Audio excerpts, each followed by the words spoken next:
Baik, terima kasih atas waktu yang telah diberikan kepada saya. Perkenalkan, nama saya Tiara Sinta Bella dengan NPM 19321222209 dari kelas E5. Di sini saya akan memaparkan materi dari chapter 9, yaitu mengenai Global Market Entry Strategy atau strategi memasuki pasar global. Baik, pada chapter ini ada 4 sub yang akan saya bahas. Yang pertama ada pemilihan pasar target, kemudian yang kedua ada memilih metode yang digunakan untuk memasuki pasar global, kemudian yang ketiga ada waktu untuk memasuki pasar global, kemudian yang keempat ada strategi untuk keluar dari pasar global. Baik, selanjutnya ada pemilihan target pasar. Pemasar internasional umumnya memulai dengan sekumpulan dari negara-negara yang menjadi kandidat tujuan pemasaran.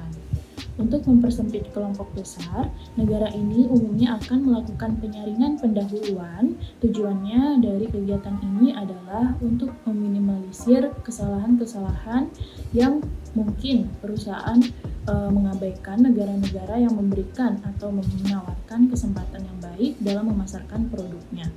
Yang kedua, untuk menghindari membuang-buang waktu pada negara yang tidak memberikan potensi apa-apa, negara-negara yang terpilih dan penyaringan awal tersebut akan kemudian diseleksi lebih lanjut untuk menentukan kumpulan final dan negara yang akan menjadi target pemasaran. Kemudian, langkah yang pertama adalah memilih indikator yang digunakan dan mengumpulkan data. Pertama-tama, perusahaan perlu mengidentifikasi indikator-indikator sosioekonomik dan politik dan yang lainnya yang mereka pikir penting dalam menentukan target pasar. Contohnya adalah Colgate-Palmolive yang berasumsi bahwa pendapatan per kapita atau daya beli per kapita merupakan indikator yang dapat mencerminkan peluang pasar yang ada di suatu negara. Kemudian, contoh lain yaitu Starbucks memandang bahwa indikator ekonomi, besarnya populasi, dan juga terdapat kesempatan untuk melakukan atau menemukan partner join yang bagus, merupakan indikator dalam pemilihan negara target pasar mereka. Langkah kedua adalah menentukan tingkat pentingnya indikator-indikator yang telah dipilih sebelumnya. Langkah kedua ini termasuk di dalamnya adalah memberikan bobot pada masing-masing indikator yang telah ditetapkan sebelumnya. Kemudian, langkah ketiga adalah memberikan penilaian kepada masing-masing negara yang telah masuk dalam kelompok tadi. Kemudian, mereka diberikan skor pada masing-masing indikator. Contohnya, pemasar dapat menggunakan skala 10 yang artinya sangat kurang atau tidak menguntungkan, hingga 100 yang artinya sangat baik atau menguntungkan. Semakin baik kinerja negara tersebut dalam hal indikator-indikator yang telah dipilih, maka mereka akan memperoleh skor yang lebih tinggi pula. Langkah keempat adalah mengkalkulasi skor total untuk masing-masing negara. Negara dengan skor yang tinggi adalah negara-negara yang sangat atraktif untuk menjadi target pasar dan suatu perusahaan. Ilustrasi dari step 1 sampai 4 dapat digambarkan pada gambar berikut.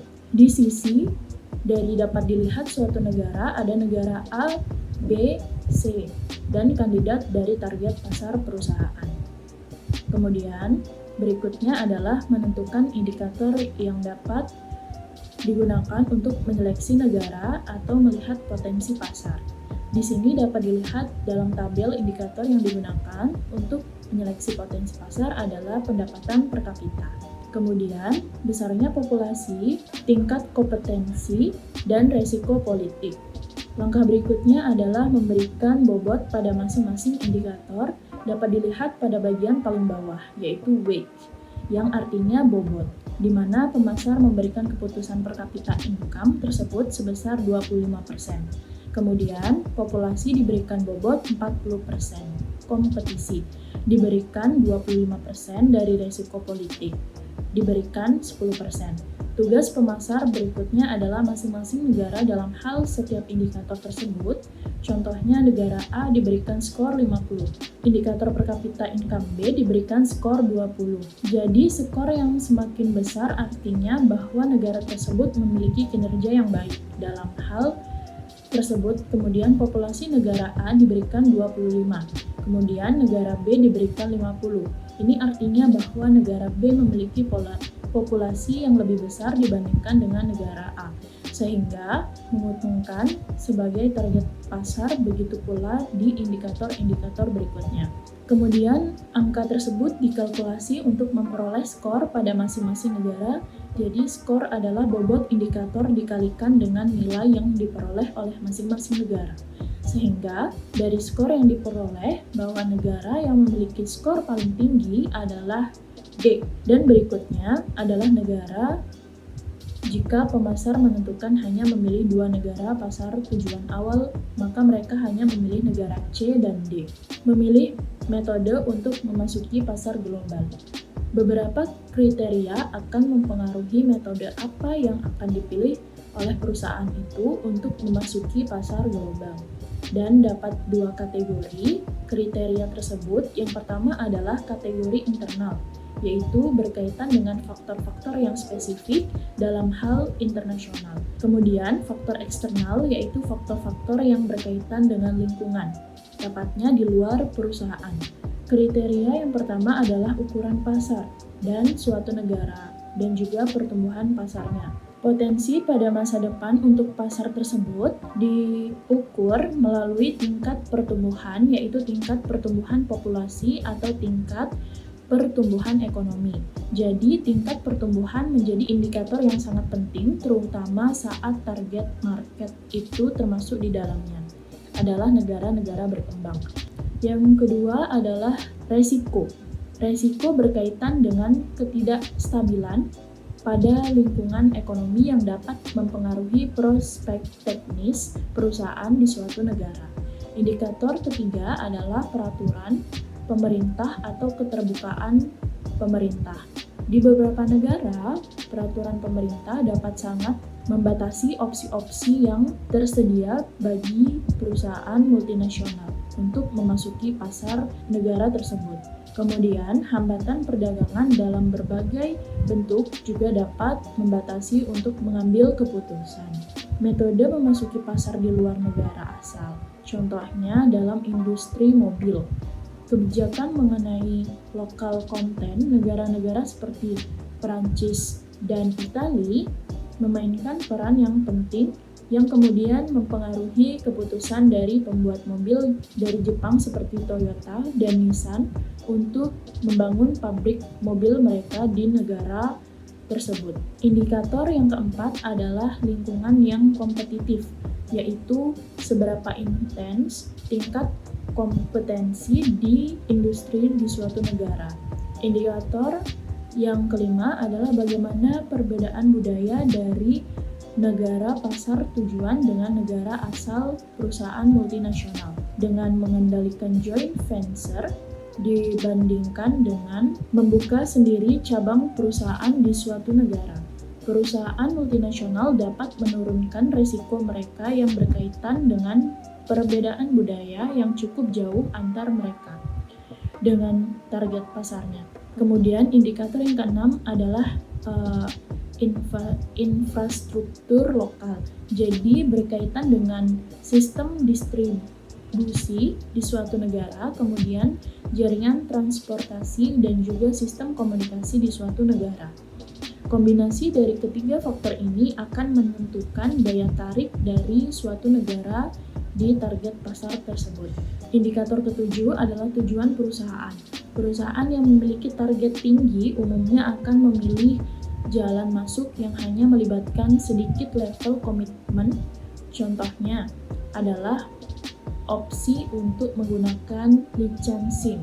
Sebaliknya, perusahaan proaktif memiliki tujuan yang begitu ambisius. Mereka umumnya akan memilih jalan masuk yang memberikan mereka fleksibilitas dan juga kontrol yang lebih besar yang mereka perlukan untuk mencapai tujuan mereka tersebut. Indikator ke-8 adalah kebutuhan untuk memiliki kendali penuh. Kendali penuh sangat diinginkan oleh perusahaan multinasional dalam elemen-elemen perencanaan seperti bauran pemasaran, yaitu mereka memiliki kendali penuh dalam hal perencanaan positioning produk, penetapan harga, kemudian iklan, dan bagaimana juga produk didistribusikan, dan lain sebagainya. Caterpillar, mereka memiliki kendali penuh atas operasi perusahaan mereka di luar negeri untuk melindungi atau memproteksi paten-paten teknologi yang mereka miliki agar tidak diimitasi atau ditiru.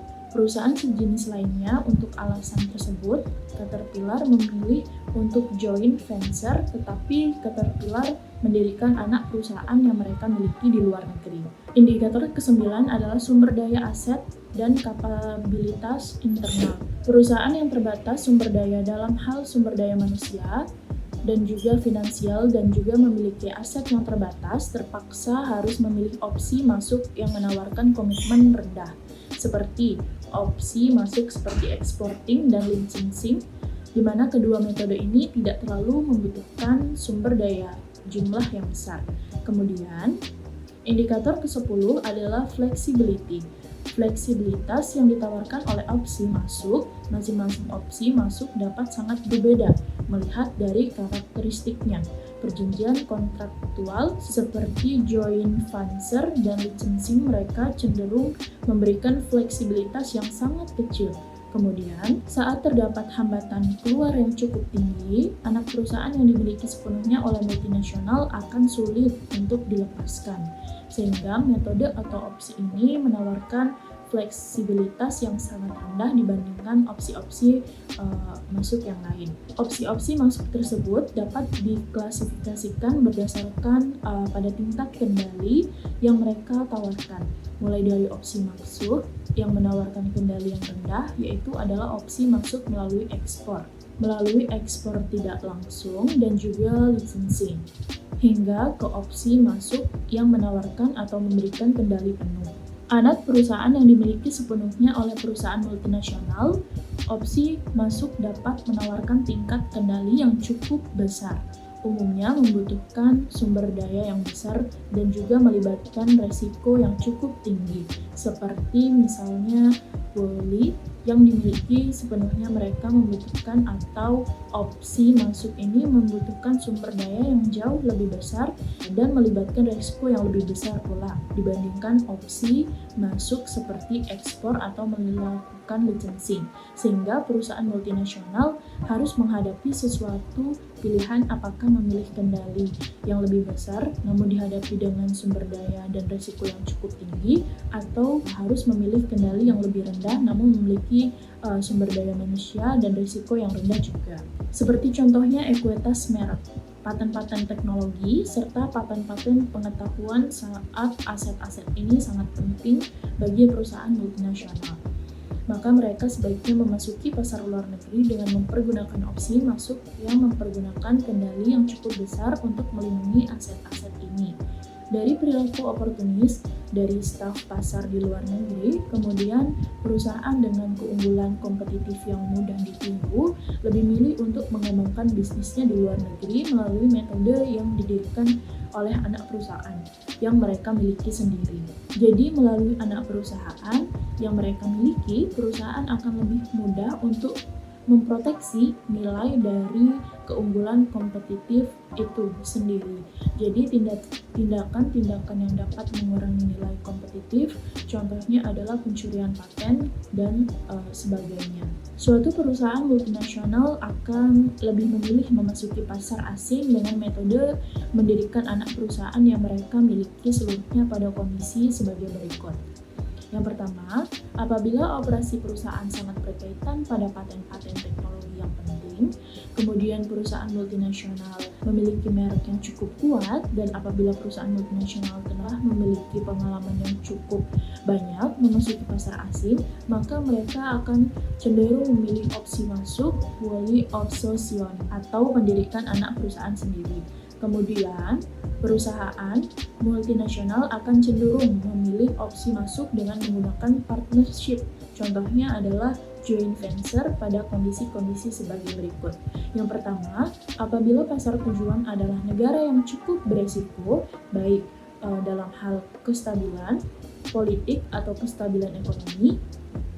Kemudian yang kedua adalah apabila negara target tujuan atau pasar target adalah negara yang memiliki budaya jauh berbeda dengan budaya di perusahaan multinasional. Kemudian yang ketiga adalah terdapat pembatasan hukum mengenai kepemilikan aset yang boleh dimiliki oleh investor asing.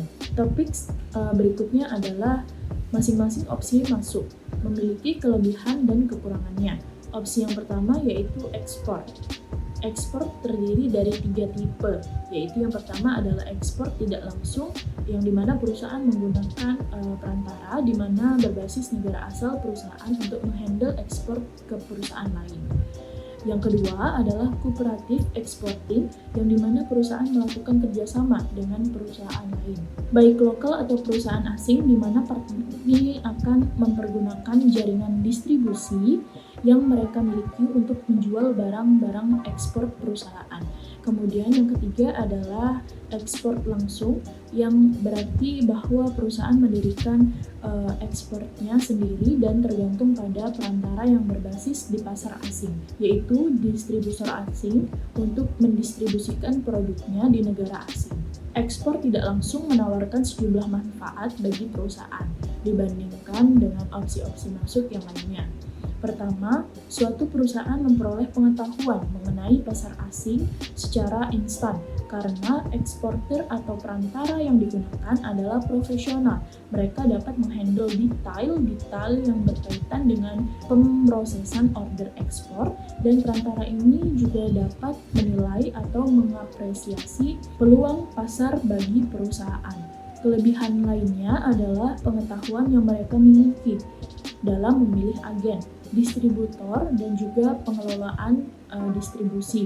Jadi perantara ini cukup profesional sehingga sedikit resiko yang terlibat dalam opsi masuk ini. Kemudian kelebihan yang ketiga adalah tidak membutuhkan komitmen dalam bentuk sumber daya yang cukup besar. Jadi profit dari perantara itu didasarkan pada seberapa sukses mereka melakukan ekspor. Maka perantara ini akan sangat termotivasi untuk meningkatkan penjualannya. Indirect exporting juga memiliki kelemahan pertama. Perusahaan memiliki sedikit kendali atas produk yang mereka pasarkan di luar negeri. Yang kedua adalah kurangnya layanan pemasaran yang memadai, juga penetapan harga yang salah atau jaringan distribusi yang kurang baik.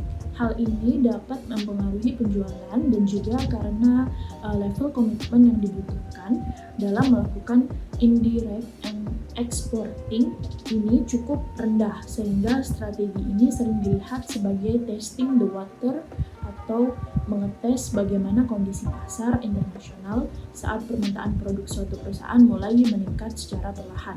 Maka perusahaan dapat berpindah ke opsi masuk yang lain yang lebih proaktif. Kooperatif exporting, perusahaan yang tidak bersedia untuk memberikan sejumlah sumber daya untuk diberikan oleh divisor mereka sendiri, namun masih menginginkan kendali atas operasi yang mereka pasarkan di pasar asing, mungkin dapat mempertimbangkan menggunakan metode kooperatif exporting. Satu opsi dalam kooperatif exporting adalah melakukan piggybacking. Jadi dalam piggybacking, perusahaan menggunakan distribusi perusahaan lain di pasar asing untuk menjual produknya. Contohnya adalah Wrigley, permen karet asal Amerika. Mereka memasuki India dengan perjanjian piggybacking. Piggybacking dengan Paris itu, perusahaan lokal di India. Dengan kerjasama ini, Wrigley dapat menjual produknya di jaringan industri yang dimiliki oleh Paris, yaitu sejumlah 250.000 outlet retail Paris yang tersebar di seluruh India. Direct exporting merupakan suatu perusahaan yang memiliki kendali yang jauh lebih besar dari operasi internasionalnya dibandingkan metode yang sebelumnya, yaitu metode indirect dan kooperatif exporting. Dan potensi penjualan serta profitnya lebih besar juga dibandingkan dari dua metode sebelumnya, yaitu indirect dan juga kooperatif exporting. Hal ini juga memungkinkan untuk perusahaan membangun sendiri jaringan distribusinya di perusahaan asing dan memperoleh feedback yang baik dari pasar luar negeri. Di sisi lain, sumber daya yang dibutuhkan dalam melakukan direct exporting tentunya lebih besar dalam hal sumber daya serta finansial yang dibandingkan dua metode sebelumnya. Dan perusahaan juga harus mengerjakan sendiri tugas-tugas pemasaran. Di dalamnya memiliki target pasar sendiri. Tugas-tugas pemasaran di dalamnya memilih target pasar dan mengidentifikasinya, kemudian menyeleksi representatif mereka di pasar asing dan juga melakukan tugas-tugas logistik seperti dokumentasi, kemudian memilih asuransi, kemudian shifting dan juga packaging. Ada licensing. Opsi masuk kedua yaitu licensing. Dalam licensing dapat pihak yang disebut licenser, yaitu perusahaan yang menawarkan aset-aset berupa paten ke perusahaan asing yang disebut sebagai licensee. Sebagai gantinya, licenser akan memperoleh royaltinya dari licensee atas penggunaan paten-paten yang mereka miliki. Contohnya, aset yang dapat menjadi perjanjian dari licensing, termasuk di dalamnya adalah merek dagang, teknologi yang digunakan, kemudian produksi dan berbagai paten. Royalty fee bervariasi, berkisar dari 1% sampai dengan 15% dari total penjualan. Terdapat juga yang disebut dengan perjanjian cross licensing. Dapat perjanjian ini kedua belah pihak saling bertukar paten tanpa harus membayar royalty fee satu sama lain. Di dalam perjanjian ini, kedua paten yang ditukarkan satu sama lainnya sama atau hampir sama. Kelebihan dari licensing adalah tidak memerlukan begitu banyak sumber daya, sehingga metode ini sangat cocok bagi perusahaan kecil yang memiliki sumber daya yang terbatas untuk berinvestasi pada fasilitas di negara asing. Yaitu opsi masuk yang kedua juga menawarkan profit yang rendah, yang memungkinkan navigasi di seputaran import untuk mengakses ke pasar yang sangat tertutup sehingga impor. Contohnya adalah beberapa perusahaan tembakau asing yang beroperasi di Cina menggunakan perjanjian licensing untuk menghindari pajak impor yang sangat tinggi pada produk pokok yang diimportnya. Kemudian, perusahaan asing ini memiliki perjanjian licensing dengan perusahaan lokal Cina, yang dimana perusahaan lokal Cina ini memberikan produksi rokok asing ini kemudian akan didistribusikan atau dijual ke pasar lokal Cina. Hingga dalam hal ini, perusahaan tidak mengekspor produknya ke Cina, namun produksinya dibuat oleh perusahaan lokal dan didistribusikan secara lokal di Cina, sehingga tidak terkena tarif impor yang cukup tinggi. Terdapat beberapa kelemahan dari licensing, yaitu yang pertama adalah pihak lisensi dapat tidak berkomitmen secara penuh terhadap produk dan teknologi yang dimiliki oleh lisenser. Kurangnya antusiasme ini dapat mengurangi atau membatasi penjual dari produk lisenser. Yang kedua, saat perjanjian licensing melibatkan merek dagang yang terdapat resiko bahwa kesalahan-kesalahan yang dibuat oleh lisensi dapat menodai merek dagang yang dimiliki lisenser. Kemudian resiko lain yaitu resiko tidak dibayarkan royaltinya. Kemudian kegagalan dalam memproduksi produk dalam volume yang diinginkan dalam waktu yang telah ditentukan. Kemudian licenser juga kehilangan kendali atas perencanaan strategi marketing dari produknya di pasar luar negeri. Kemudian resiko terbesar adalah oportunisme, di mana perjanjian licensing ini dapat memelihara atau membesarkan kompetitor di masa depan. Jadi kompetitor yang dimaksud di sini adalah lisensi itu sendiri, di mana lisensi ini dapat memperoleh ilmu atau pengetahuan selama proses atau periode licensing ini. Mereka dapat mempelajari teknologi yang digunakan oleh licenser untuk memproduksi produk dan hal-hal lain yang mereka pelajari, seperti marketing atau memproduksi dari produk tersebut.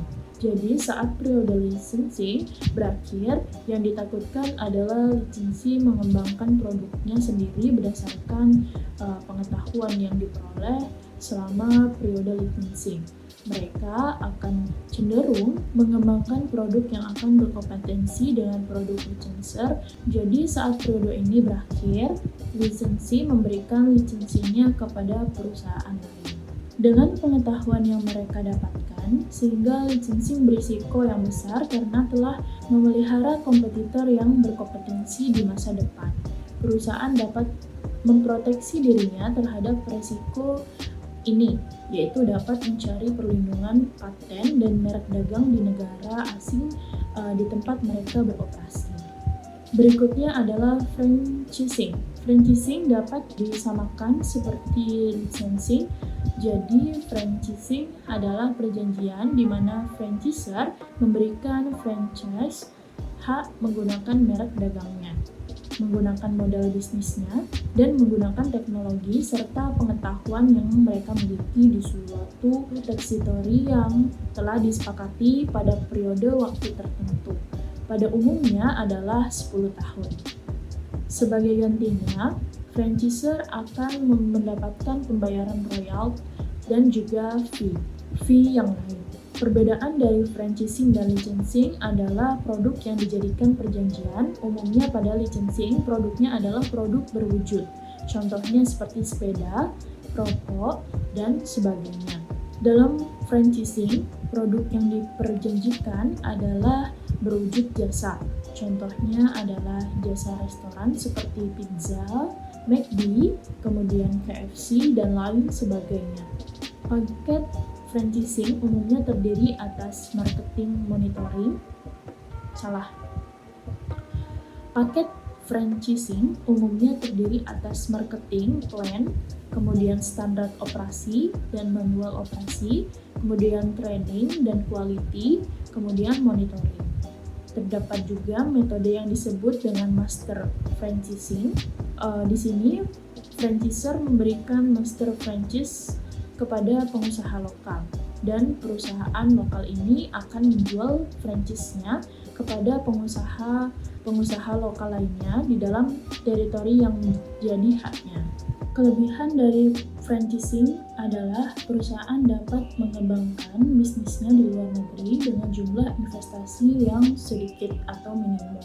Seperti halnya licensing, risiko politik yang dihadapi perusahaan menjadi sangat terbatas atau sangat kecil.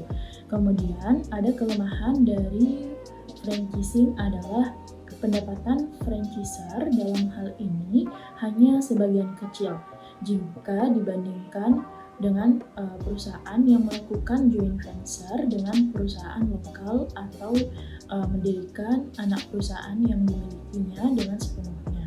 Kelemahan lain adalah perusahaan yang memiliki merek dagang yang tidak terlalu terkenal umumnya kesulitan untuk menemukan perusahaan lokal yang ingin membeli franchise mereka. Kemudian, konsen yang juga tidak kalah besar adalah kurangnya kendali atas operasi dari si franchise. Opsi masuk berikutnya adalah contract manufacturing atau outsourcing.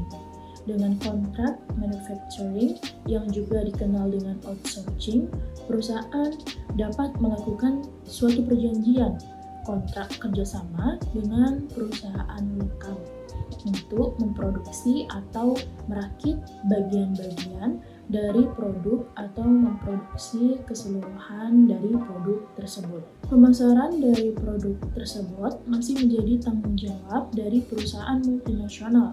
Adapun manfaat dari outsourcing antara lain, yang pertama ada penghematan biaya yang begitu signifikan yang dapat diperoleh dari proses produksi padat karya.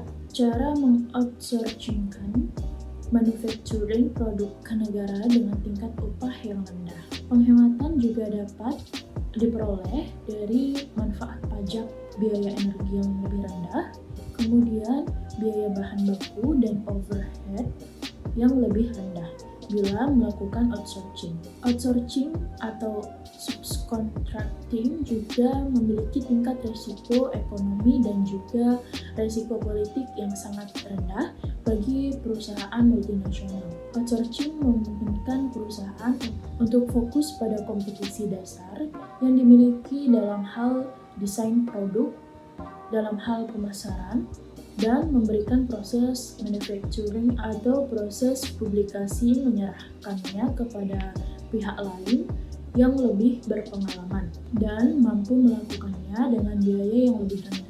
Kemudian, contoh dari subcontracting ini adalah apa yang dilakukan oleh iPhone. Dalam hal ini, Apple dapat fokus pada keunggulan dasarnya pada pengembangan fitur dan teknologi produknya, dan menyerahkan divisi atau bagian produksinya ke perusahaan lain, yaitu perusahaan di Cina yang mampu memproduksikan produk elektronik yang mereka miliki dengan biaya yang jauh lebih rendah. Kemudian, manfaat yang lain termasuk di dalamnya adalah fleksibilitas, akses terhadap keahlian-keahlian yang ada di luar negeri, yaitu dalam Apple ialah keahlian dalam memproduksi produk dengan biaya yang jauh lebih rendah, dan juga outsourcing tidak begitu membutuhkan sumber daya yang cukup besar dan juga finansial. Baik, itu tadi pemaparan materi tentang chapter 9, yaitu mengenai Global Market Entry Strategy atau strategi memasuki pasar global.